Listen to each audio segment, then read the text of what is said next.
ही माणसं सोडा, पण येत असलेली माणसं ही निदान आपण मोजली देखील नाहीत. त्याच्यामुळे कोण येतंय कोण जातंय हे जर समजा आपल्याला या गोष्टींचा थांगपत्ता लागणार नसेल तर आज करोना आहे, उद्या अजून काहीतरी असेल. हे दुष्टचक्र न थांबणार आहे.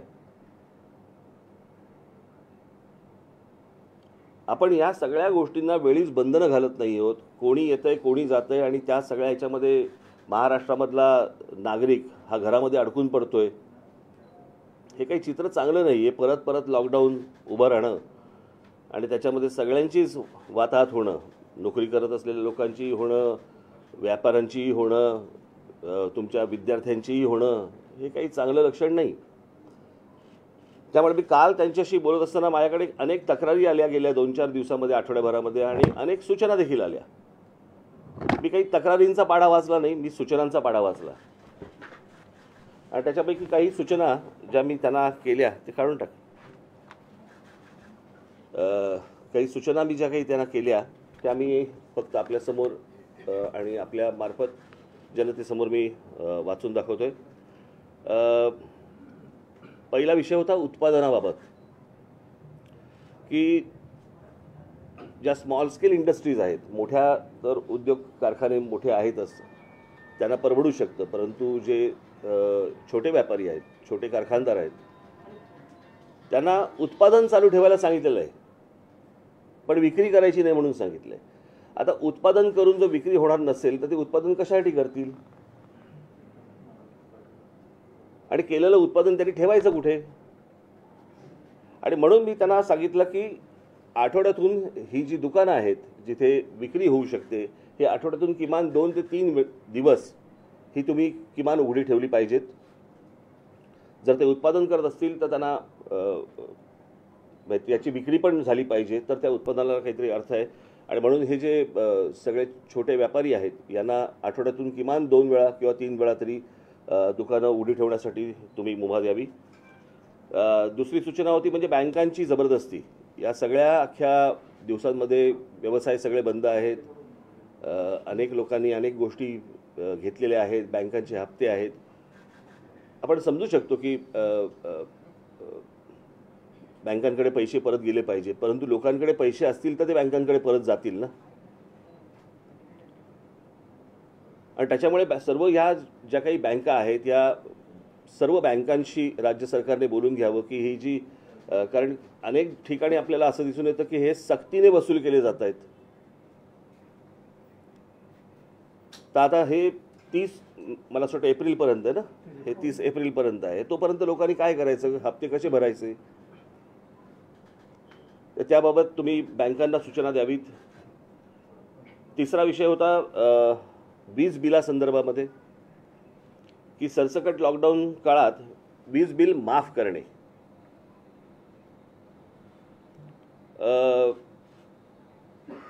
जे व्यावसायिक आहेत त्यांना 50% व्यवसाय कर म्हणजे GST बाबत राज्य सरकारने सवलत द्यावी आणि या बाबतीत केंद्र सरकारशी बोलून घ्यावं. खरं तर केंद्र सरकारकडनं अनेक GSTचे पैसे यायचे बाकी आहेत, परंतु किमान आत्ता लोकांना दिलासा मिळणं गरजेचं आहे, दिलासा देणं गरजेचं आहे. कारण हे सतत वारंवार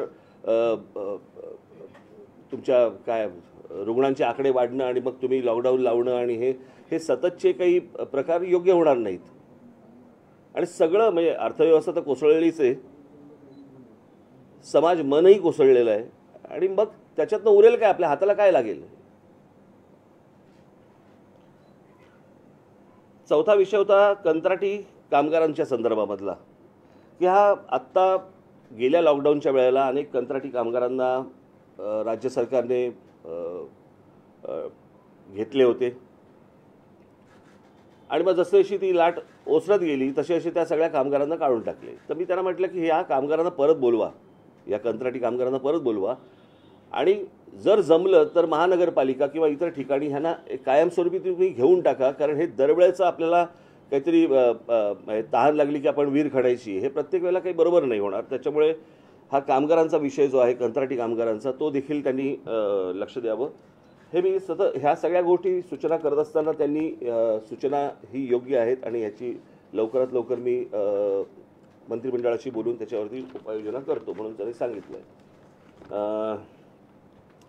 त्याच्यानंतर मनोरंजन क्षेत्र, ह्या जिम, काय सलून बिलून, यांनाही आठवड्यातून किमान 2 ते 3 वेळा त्यांची दुकानं उघडी ठेवण्यासाठी म्हणून त्यांना परवानगी द्यावी. क्रीडा क्षेत्रामध्ये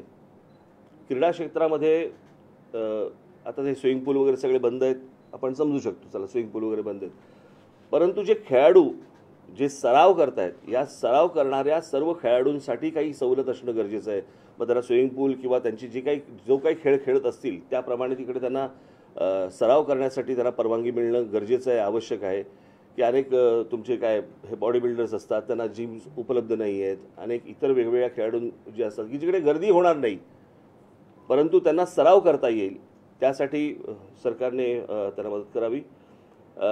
सरकारची आत्ताच तिजोरीची हालत आपण ऐकली या गेल्या अर्थसंकल्पामध्ये. तरीही मी त्यांना एक सांगितलं, म्हटलं शेतकऱ्यांना ह्या संपूर्ण काळामध्ये म्हटलं तुम्ही एक काही हमीभाव द्यावा राज्य सरकारने, कारण पुन्हा परत तो जर शेतकरी परत कोसळला तर पुन्हा अजून मोठं संकट आपल्यावरती येईल. शेवटची सूचना मी त्यांना केली होती शाळांच्या संदर्भामध्ये, की शाळा तर बंद आहेत परंतु शाळा ज्या फिया आकारतायत या तशाच आहेत. आणि जर समजा या शाळांना सांगितलं गेलं नाही की तुमच्या फिया आत्ता तुम्ही घेऊ नका किंवा काही अर्ध्या घ्या किंवा काही, एक तर मुलांची वर्षाच्या वर्ष 1.5 वर्ष फुकट गेलेलं आहे. आता 10वी 12वीची परीक्षेला बसलेले आहेत. खरं तर ह्या 10वी 12वीच्या पोरांना प्रमोटच केले पाहिजेत. यांच्या परीक्षा न घेता यांना पुढे ढकलले पाहिजेत. कारण ते कोणत्या मानसिकतेमध्ये असतील, काय असतील, आपल्याला काही कल्पना नाही. ही सगळी लहान मुलं, आपल्याही आयुष्यामध्ये असं पहिल्यांदाच असं घडतंय आणि ते तर लहान आहेत पोरं. ती कुठून अभ्यास करणार आहेत, काय करणार आहेत, कशी 10वीच्या परीक्षा देणार आहेत, कशा 12वीच्या परीक्षा काय करणार आहेत, त्याचा काय रिझल्ट येणार आहे, काहीच माहीत नाही आहे. आणि म्हणून मी राज्य सरकारला विनंती करेन की ह्या 10वी 12वीच्या ज्या मुलं आहेत यांना जसं खालच्या विद्यार्थ्यांना जसं प्रमोट करतात तसं 10वी 12वीच्या विद्यार्थ्यांना पुढे तुम्ही ढकलावं. त्याच्यामध्ये शाळा ज्या आहेत, शाळांमधले जे कर्मचारी आहेत, शाळांना पैसे येत नाही आहेत, उद्या शाळांमधले जे काही कर्मचारी आहेत ह्यांना शाळा पगार कुठून देणार आहे. सो जसा विद्यार्थ्यांचा विचार फियांच्या संदर्भामध्ये राज्य सरकारने करावा तसाच शाळांचा देखील विचार हा राज्य सरकारने केला पाहिजे. अशा काही महत्त्वाच्या सूचना मी काल मुख्यमंत्र्यांना केल्या आणि त्याच्यावरती त्यांच्याकडनं मला ऐकायला तरी मला गोष्ट पॉझिटिव्ह दिसली की ते याच्यावरती तात्काळ कारवाई करतील, या गोष्टीमध्ये लक्ष घालतील. राज्य सरकारमधल्या इतर मंत्र्यांशी बोलून त्याच्यामध्ये काही लोकांना सूट मिळेल अशी मला अपेक्षा आहे. अजून प्रश्न असा आहे की आपण आता पूर्ण कोविड काळामध्ये पॉझिटिव्ह येणं ह्याच्या खूप पलीकडे गेलो आणि जे लोक गंभीर आहेत त्यांना वाचवण्याचं काम सरकारनं केलं पाहिजे. पण जे मेडिकल इन्फ्रास्ट्रक्चर आहे ते आधीपासून लिमिटेड होतं, तेही एका वर्षात उभारलं गेलं नाही. खरं हे होय, अर्थातच. कारण हे तुम्हाला ही लक्षणं दिसायला लागली साधारणपणे जानेवारी एंडच्या पासून तुम्हाला ही परत लक्षणं दिसायला लागली आणि दिसायला लागल्यावरती तात्काळ याच्यावरती राज्य सरकारने, महानगरपालिकांनी याच्यावरती काही त्या दृष्टिकोनातनं पावलं टाकणं आवश्यक होतं. की लगेच अगदी एवढी लाट येईपर्यंतची वाट बघण्यात काही अर्थ नव्हता त्या गोष्टीला. आणि मागच्या वेळेला जसं केलं होतं आणि तो जो काय खर्च झाला असता, आम्ही दुर्लक्ष केलं असतं, कोणाला कंत्राट दिली, कोणाला काय केलं, परंतु लोकांना किमान बेड तरी मिळाले पाहिजे होते. आज सगळ्या हॉस्पिटल्समध्ये जर परिस्थिती तुम्ही बघितली तर आज जवळपास सगळी हॉस्पिटल्स बेड्स देत नाही आहेत, बेड्स असून देत नाही आहेत. जर कोणी कोविड पेशंट गेला, म्हणजे मी आत्ताच माहिती घेत होतो की अनेक ठिकाणी हॉस्पिटलमध्ये गेलेले पेशंट एकेका हॉस्पिटलमध्ये 2-3 दगावले की बेड्स मिळाले नाहीत म्हणून. आणि हॉस्पिटलकडे बेड्स असताना जर समजा ते युटिलाइज होत नसतील, जर ते वापरले जात नसतील, मग ही हॉस्पिटल करायची काय. एक तर ही महानगरपालिकांच्या जमिनींवरती उभी आहेत. महानगरपालिकांचं पाणी, वीज, राज्य सरकारचं सगळ्या सवलती यांना सगळ्या गोष्टींच्या मिळत असतात. आणि त्याच्यानंतर जर ज्या वेळेला तुम्हाला राज्यावरती ज्या वेळेला संकट येतं त्यावेळेला ह्यानी हात पुढे नको करायला. मला ते तिकडे ठाण्याच्या एका कुठचं अपोलो हॉस्पिटल का काहीतरी तिकडे ग्लोबल हॉस्पिटल तिकडे किती बेड्स दाखवत आहेत? 1000 बेड्स आहेत दाखवत आहेत. आणि कोणी गेलं तर म्हणतात की तिकडे बेड्स नाही आहेत आणि 200-250 बेड्स रिकामे आहेत. मग तर विचारपूस केली तर कळतं मग आमदार फोन करतात त्यांना बेड द्यायला लागतात, नगरसेवक फोन करतात त्यांना बेड द्यायला लागतात. अरे ह्याला काय अर्थ आहे? म्हणजे जो सर्वसामान्य नागरिक जो तिकडे जाणार तिथे तो म्हणणार की बाबा मला ताप आलाय, मला आता तुम्हाला बरं वाटत नाहीये, म्हणजे त्याला बेड नाही मिळणार.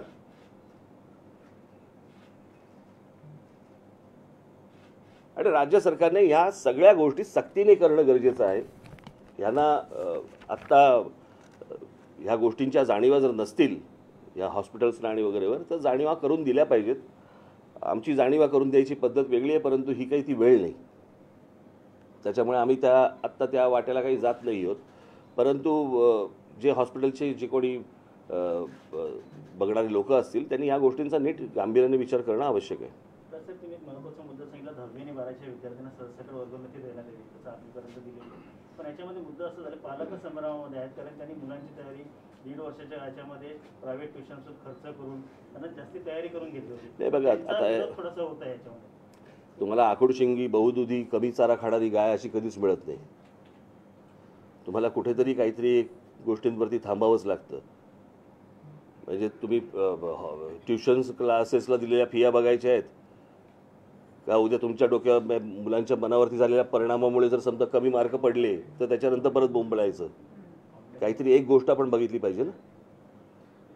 गेल्या वर्षभरात आपण काही शिकलो नाही असं वाटतं आपल्याला. राज्य सरकारने जी परिस्थिती गेल्या वेळेला होती, राज्य सरकार सुद्धा पूर्ण विसरलं की कोविड पुन्हा येऊ शकतो. नाही, नुसतं हा एकट्या राज्य सरकारवरती पण बोलून चालणार नाही. हा देशाचा विषय आहे. आज लाट इकडे आहे, उद्या लाट दुसरीकडे येईल, परवा लाट तिसरीकडे येईल, काही सांगता येत नाही. मला असं वाटतं की या आरोग्य या विषयावरती राज्य सरकारांनी सर्व आणि केंद्र सरकारने गांभीर्याने विचार करणं गरजेचं आहे की त्याच्यासाठीचं बजेटमधली तरतूद जी आहे ही देखील मोठ्या प्रमाणावरती येणं आवश्यक आहे. सर, कोविड वॅक्सिनेशन केंद्र सरकार म्हणते की महाराष्ट्र, पंजाबमध्ये मोठ्या प्रमाणात कोविड पेशंटची संख्या वाढते, पण इतर राज्यांसंदर्भात काही होताना दिसत नाही. मी मगाशी बोललो तो विषय, मी सुरुवातच त्याने केली. साहेब, कोविड वॅक्सिनेशनचं जर बघितलं गेलं आता देशामध्ये फक्त कोविशिल्ड आणि कोवॅक्सिनच आहे. मॉडर्ना, फायझर सारख्या ज्या इम्पॉर्टंट वॅक्सिन्स आहेत त्याला ट्रायल कम्प्लीट झालेलं आहे, त्यांना केंद्र सरकार परवानगी देत नाही. आता तर वॅक्सिनेशन वाढवलं पाहिजे तर त्यांना परवानगी नाही दिली पाहिजे. ते मला इतक्या टेक्निकल गोष्टीमध्ये मला काही कल्पना नाही की केंद्र सरकारने का नाही म्हटलंय आणि बाकीच्यांना का हो म्हटलंय, मला याची कल्पना नाही. परंतु वॅक्सिनेशनची प्रोसेस वाढवणं मोठ्या प्रमाणावरती करणंही आवश्यक आहे, यामध्ये काही दुमत नाही. आणि त्याला वयाचं बंधन नसावं वॅक्सिनेशनसाठी, हेही मला असं वाटतं गरजेचं आहे. हो, त्यांच्या तर परीक्षा किती वेळा पुढे ढकलल्या.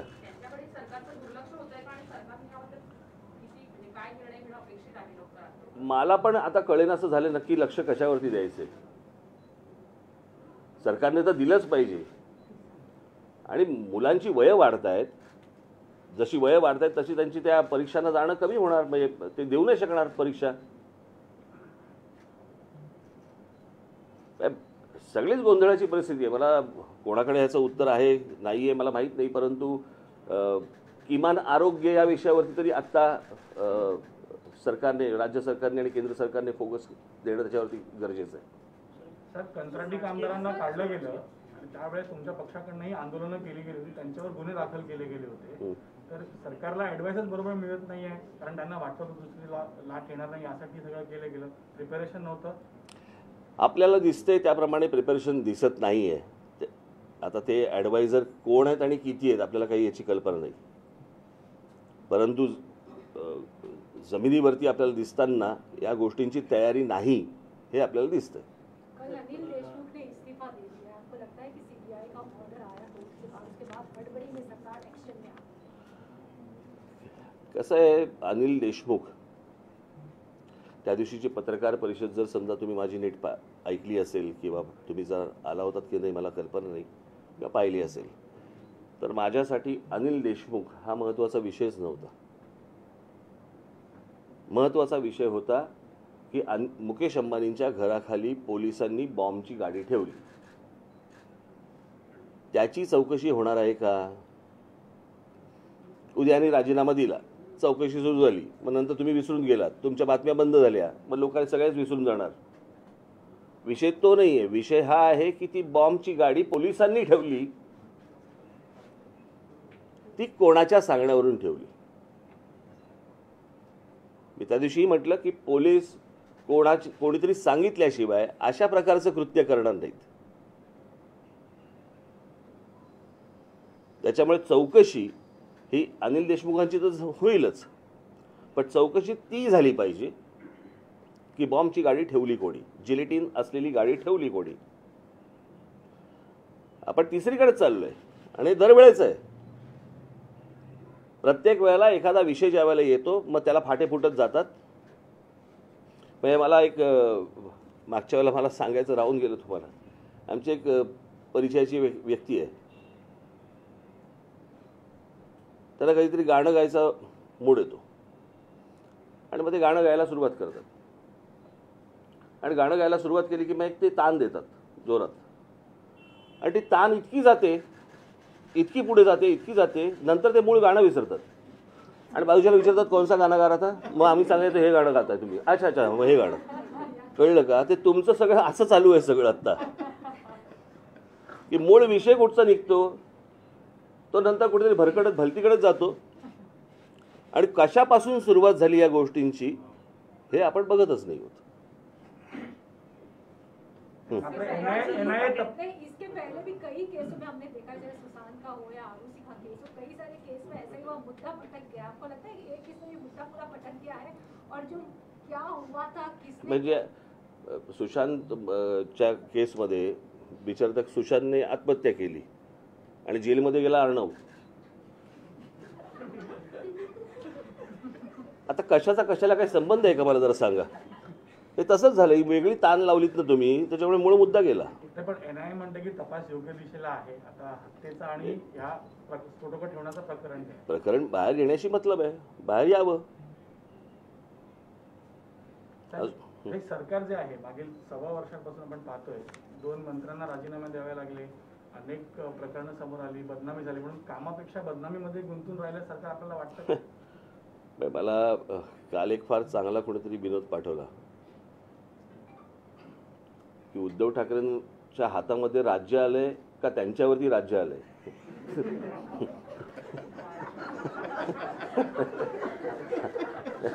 हातामध्ये राज्य आलंय का त्यांच्यावरती राज्य आलंय. सर, आता 30 तारखेपर्यंत हे कठोर निर्बंध आहेत, परंतु शासनानं ते फ्लेक्झिबल ठेवले आहेत.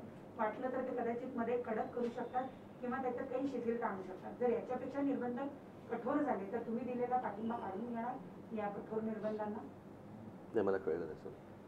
30 एप्रिलपर्यंत हे सगळे नियम लागू आहेत, पण शासनानं हे नियम फ्लेक्झिबल ठेवले आहेत.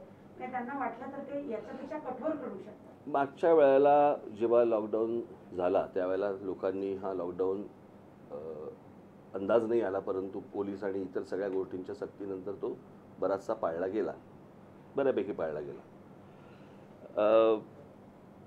आत्ता लोकांना या सगळ्या गोष्टींची नीट जाणीव झाली की हे जर समजा पाळलं नाही गेलं, पुन्हा कठोर जर समजा लॉकडाऊन आला तर अजून आपल्याला त्रास होईल. त्याच्यामुळे सर्वच जण नीट लॉकडाऊन पाळतील अशी मला तरी आता आशा वाटते.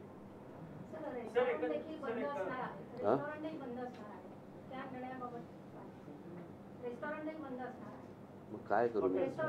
मग काय करू मी?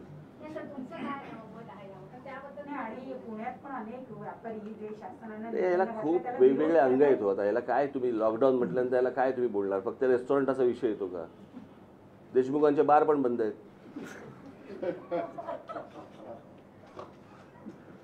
सर, गृहमंत्री अनिल देशमुखांचं डिफेंड करायला शरद पवार साहेब समोर येतात, 2दा पत्रकार परिषदा घेतात त्यांच्या संदर्भातल्या, आणि आता पुन्हा त्यांना आता राजीनामा द्यावा लागतो नैतिकतेच्या मुद्द्यावरून. त्यांची नैतिकता उशिरा सुचली आहे का, आणि एकंदरीत शरद पवारांचं हे अपयश आहे? कसलं अपयश याच्यामध्ये?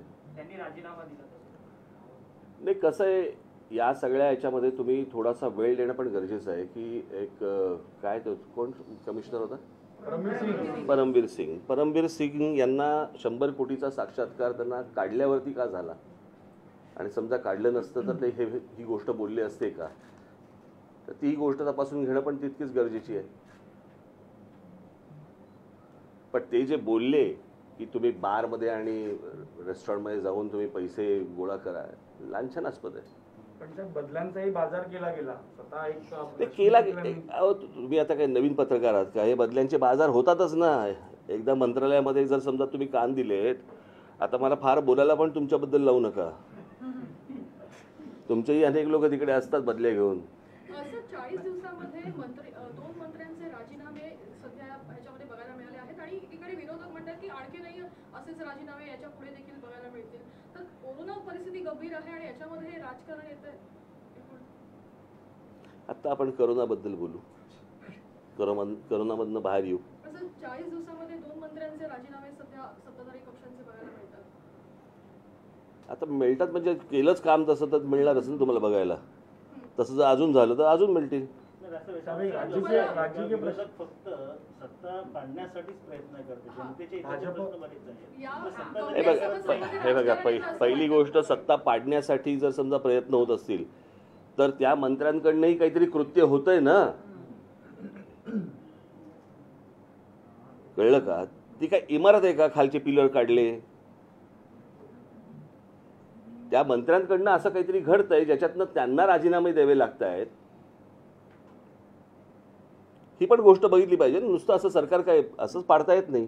नाही, पण मध्यंतरी बातमी अशी आली की पवार साहेब अमित शहा यांना भेटायला अहमदाबादला गेले आणि या सगळ्या परिस्थितीमध्ये एनसीपीचं डेस्परेशन किंवा जी अडचण आहे ती समोर दिसते का? किंवा कारण त्याबद्दल दोन्ही पक्षांकडनं जे भाकीत केलं गेलं ते सगळं गुलदस्त्यात ठेवण्यात आली. माहित नाही मला काय कल्पना. काय मी ज्याच्यासाठी मोळ घेतली ना पत्रकार परिषद, त्याच्यानंतर तुम्ही ताण मारताय. कळलं का? मला असं वाटतं आता एवढंच बस.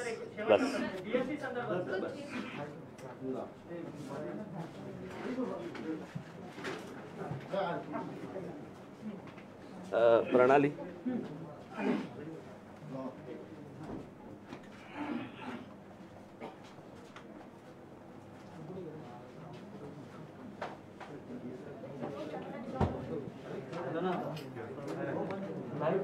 बंद पडतो. बंद पडतो.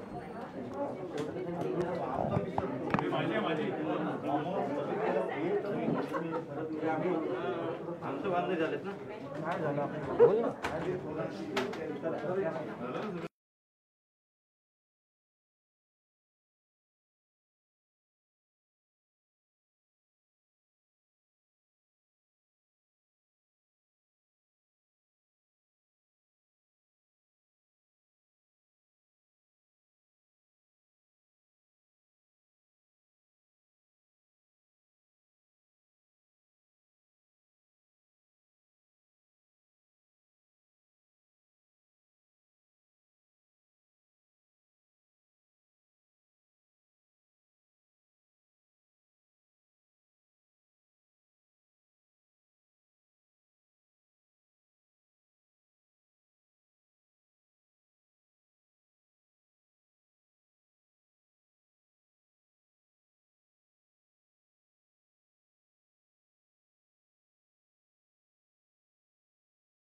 यह हत्या नजीबुल्लाह निवासी राबोडी जनपद ठाणे महाराष्ट्र जो एनसीपी का नेता कौंसत कॉरपोरेटर है के कहने पर सुपारी देने पर किया गया था। इस हत्या के एवज में मुझे 2 लाख रुपया मिलना था।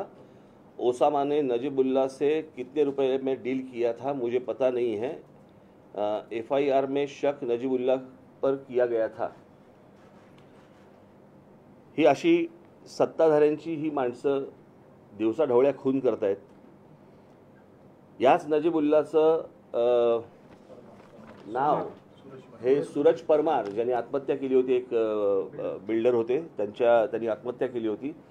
त्या आत्महत्या केलेल्या त्यांच्या मृत्यू जे काही पत्र त्यांनी लिहिलं होतं आत्महत्या करतानाचं, त्याच्यामध्ये देखील या नजीबुल्लाहचं नाव होतं आणि त्याच्यानंतर ही केस देखील रफादफा झाली। त्याच्यानंतर पुढे काही झालं नाही।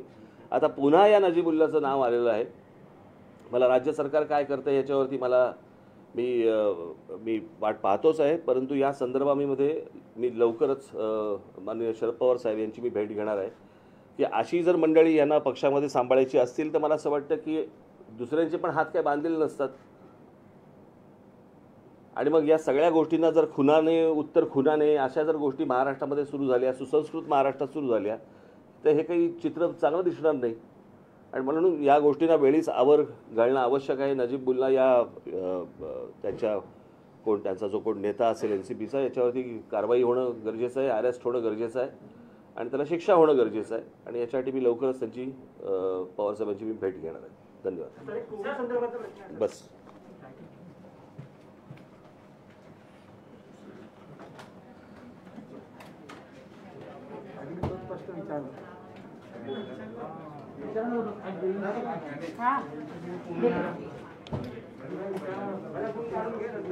येस